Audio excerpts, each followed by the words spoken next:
नमस्कार दर्शकों, मैं सदफ आपके साथ और अभी मेरे साथ मौजूद हैं दीपाली जी, जो कि एक famous tarot card reader, astrologer and paranormal expert हैं। तो सबसे पहले बहुत-बहुत स्वागत है मैम हमारे चैनल में आपका। Thank you. मैम कुछ बताएं आपकी इस जर्नी के बारे में, किस तरह आपने इसकी स्टडी की और यहाँ तक पहुँचे? देखिए जर्नी तो बहुत अगर हम पढ़ाई की बात करें तो हमारे जो ग्रंथ हैं, जो हमारे इतना एक हम कह सकते हैं कि हमारा धर्म है, उसमें इतना कुछ मिलता है, इतने सारे नॉलेजेबल चीज़ें हैं ग्रहण करने के लिए कि आप सनातन धर्म से ही अगर एक चीज़ को पकड़ के चलेंगे तो आप आगे आ जाएँगे। और बस एक ये ज़रूरी होती है कि जर्नी आप कैसे बिगिन करना चाहते हैं, उसके लिए स्टार्टिंग में ही आपको एक गोल बनाना पड़ता है और उस पे अगर आप आगे चलते हैं तो अपने आप जो चीज़ें आपको मिलने वाली होती हैं या जो डेस्टिन्ड होती हैं वो मिल जाती हैं। So my journey has been 17-18 साल पहले मैंने स्टार्ट किया था और बस तभी से मैं पूजा ज़्यादा करती हूँ, मैं माता की भक्त हूँ मैं, तो बस उसी से मुझे प्रेरणा मिलती है और आगे चलती हूँ मैं।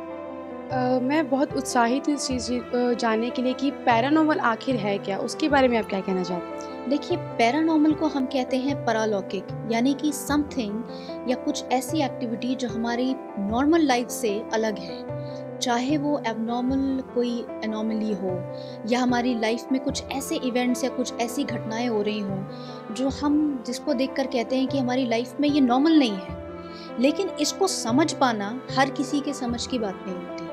कुछ लोगों को हेलुसिनेशंस भी होते हैं, जैसे मुझे लगता है कि मेरे पीछे कोई खड़ा है, तो ज़रूरी नहीं है कि कोई खड़ा है, ये मेरे दिमाग का एक इमेजिनेशन भी हो सकता है। तो सही व्यक्ति से उसकी जांच कराना, फिर उसके रूट कॉज में जाना कि ऐसा मेरे साथ क्यों हो रहा है। अगर आपको उस चीज़ के बारे में पता लग गया है, फिर हमारे धर्म में ही हर चीज़ का एक विधान दिया गया है, उसको विधिवत उसको फॉलो करना और उससे उस समस्या का निदान करना। इस पैरानॉर्मल पहले आप ऑब्जर्वेशन करके जो घटना आपके साथ घट रही है उसको आप समझें, दूसरों को समझाएं, उसके बाद उसका आप निदान करें। तो किस तरह आप इसका हल निकालती हैं? क्या-क्या मतलब किस टाइप की पूजाएँ होती हैं, कुछ बताएँ? देखिए मैं काली की भक्त हूँ, तो हमारे धर्म में ही ये कहते हैं कि काली की 10 रूप हैं जिनको हम 10 महाविद्याएं कहते हैं। तो जब हमारे ज़िंदगी में ऐसा कुछ होता है जो नॉर्मल नहीं होता, यानी कि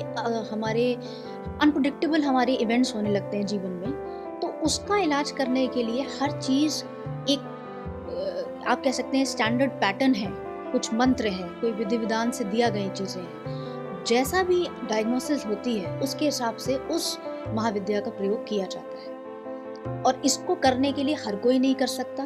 बहुत कम लोग हैं जिनको इनकी सिद्धि प्राप्त है, जिन्होंने अपना जीवन भगवती के ही अधीन कर दिया है। यानी कि अगर आप ये क्लेम करते हैं कि आप पैरानॉर्मल एक्सपर्ट हैं या अगर आप ये क्लेम करते हैं कि मैं इस चीज़ का इलाज कर सकता हूँ, तो आपको भी खुद प्रिकॉशंस लेने पड़ते हैं, तब आप इस काम में आगे बढ़ते हैं। सो इस काम में करने के लिए निष्ठा भी ज़रूरी है, संकल्प भी ज़रूरी है and at the same time determination भी ज़रूरी है। तो अगर आप ये सब कर लेते हैं तो आपको भी फ़ायदा होता है और जो सामने वाला है उसको भी होता है। आम आदमी के लिए कितना कठिन है पैरानॉर्मल सीखना?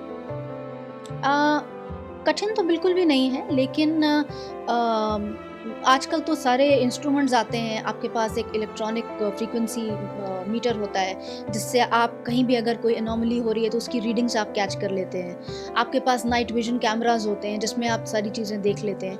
यूएस में और बाहर की कंट्रीज़ में तो इस पे बाकायदा एक रिसर्च होती है और इस पे शोज़ भी होते हैं। हमारे देश में क्या होता है, जब इस तरह की कोई चीज़ होती है तो हम सबसे पहले भागते हैं ओझा के पास, हम जाते हैं बंगाली बाबू होते हैं जो हमारा ये तंत्र मंत्र करते हैं। लेकिन इसको समझना बहुत ज़रूरी है।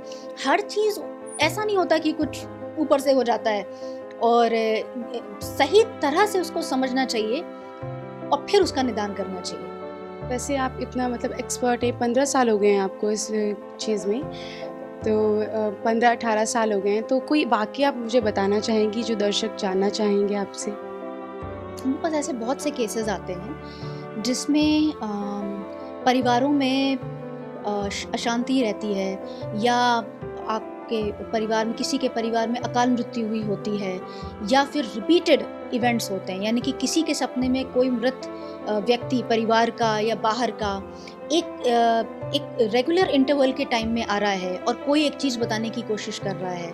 बहुत सारी ऐसी चीज़ें होती हैं, या घर में लोग मेरे पास ऐसे आते हैं जिनको लगता है कि उनके घर में किसी की प्रेजेंस है। तो इन सब चीज़ों को पहले समझते हैं, फिर आइडेंटिफाई करते हैं कि जहाँ पर ऐसी चीज़ आप बता रहे हैं कि आपके घर में ऐसा है, तो एनर्जी का, वहाँ की एनर्जी नापते हैं कि वहाँ पर yes there is a particular problem वहाँ पे है। फिर उसका एक सोल्यूशन निकालते हैं, और किसी भी समस्या का जो समाधान होता है वो सिर्फ हमारे सनातन धर्म में जो पूजा पाठ पद्धति बताई गई है उसी के थ्रू होता है।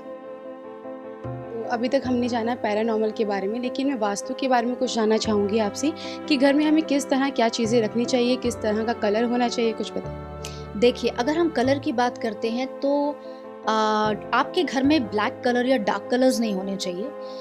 कलर्स का मैं आपको एक फंडा देना चाहती हूँ, एक सिंपल सी चीज़ है। आपका घर सबसे पहले इस तरह के डायरेक्शन में होना चाहिए जहाँ की हवा कहीं भी सफोकेशन ना हो, और आपके घर में रोशनी आनी चाहिए। डार्क कलर्स के कर्टन्स नहीं होने चाहिए, डार्क कलर्स के ये नहीं होने चाहिए, अनलेस एंड अनटिल आपका एक पूजा घर है जहाँ पर एक आप काम करते हैं तो आप उसमें करा सकते हैं। रेड जैसे मैंने ये करा रखा है, यहाँ मैं साधना करती हूँ। सो डार्क कलर्स के नहीं होने चाहिए। जैसे मैंने बहुत सारे लोगों को देखा है वो डार्क कलर के वॉल्स करा लेते हैं, फिर एनर्जी आपके घर में रह जाती है।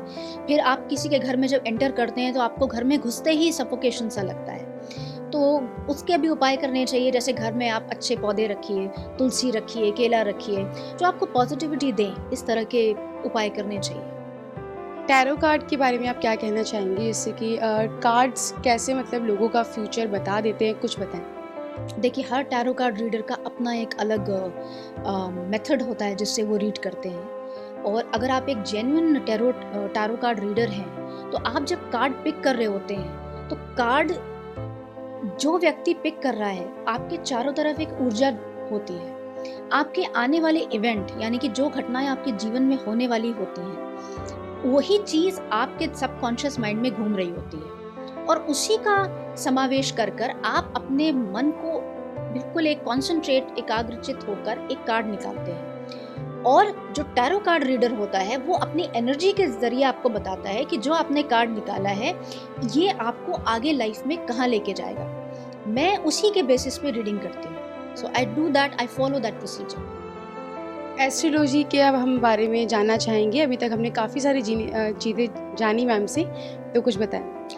एस्ट्रोलॉजी में देखिए, आजकल तो सॉफ्टवेयर इतने आ गए हैं, आप उसको डाउनलोड कर सकते हैं, आपको पता लग जाएगा मेरी ये दशा है, ये अंतरदशा है, इससे आप प्रिकॉशंस ले सकते हैं। लेकिन मेरे पास अधिकतर वही केसेस आते हैं जहाँ पर हमने सबको कंसल्ट कर लिया है, हम खुद डाउनलोड करके देख रहे हैं मेरी ये दशा महादशा चल रही है, उसके बाद भी अगर मेरा काम नहीं बन रहा है तो what is the thing which is stopping कि एक पर्टिकुलर इवेंट को या एक चीज़ को मेरे पास आने के लिए। तो उसमें हम ये देखते हैं कि आपने सब कुछ कर तो लिया, लेकिन क्या आप अपने कर्म कर रहे हैं। देखिए, मैं लाखों दान धर्म पूजा पाठ कर सकती हूँ, लेकिन अगर मैं कर्म ही नहीं करूँगी, मैं अपने उद्देश्य की तरफ बढ़ूंगी ही नहीं, तो चीज़ें मेरे पास कैसे आएंगी। तो मैं दोनों को साथ लेके चलती हूँ। मतलब एस्ट्रोलॉजी तो मैं देखती ही हूँ, साइड बाय साइड मैं ये भी देखती हूँ कि आप कितने कर्म प्रधान हैं, आपने कितना अपने लक्ष्य को प्राप्ति के लिए आपने कितना कर्म किया है, और अगर उसके उद्देश्य में, अगर उसकी प्राप्ति में देयर इज अ ऑब्स्टिकल या कोई रुकावट है, तो मैं उसको बताती हूँ कि आपको ये काम करना चाहिए जिससे ये क्लियर हो जाएगा और आप इसको अचीव कर सकते हैं।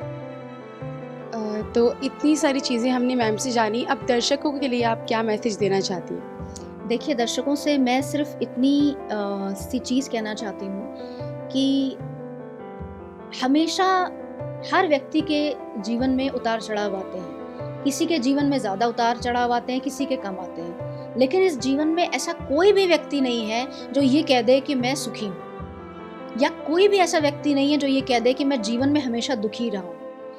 हर इंसान के जीवन में सुख दुख आते रहते हैं, लेकिन उसमें अगर आप दुख में हैं तो आपको दो चीज़ें करनी पड़ती हैं। एक, कर्म आपके सही होने चाहिए, दूसरा आपकी आस्था होनी चाहिए अपने भगवान पे, अपने इष्ट पे, अपने अल्लाह पे, कि आप जो काम कर रहे हैं आपको एक विश्वास होना चाहिए कि वो आपको इस चीज़ से निकाल देगा।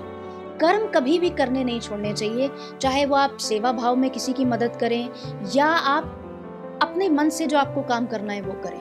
तो आपका फेज़ चाहे अच्छा हो या बुरा हो, किसी भी फेज़ में, किसी भी समय में भगवान को मत भूलिए और जो जिस लिए आपको जीवन में ये मिला है जीवन, एक ही जीवन मिला है, जो कर्म आपके लिए करने हैं, वो ज़रूर करिए।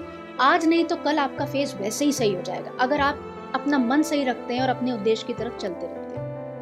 तो जैसा कि आपने देखा हमने काफ़ी सारी बातचीत की दीपाली जी से, लेकिन अगर आप भी बात करना चाहते हैं तो जाइए गूगल पे डालिए Deepali astro and Instagram, Facebook हर जगह आप इनको फॉलो कर सकते हैं। एंड अगर आपको कॉन्टैक्ट नंबर चाहिए तो हमने नीचे लिंक में डाला हुआ है इनका नंबर, इनसे कॉन्टैक्ट करें, इनसे अपनी परेशानियों के बारे में जानें। आज के लिए इतना ही, मिलती हूँ फिर एक नए कॉन्सेप्ट में। Bye bye, take care.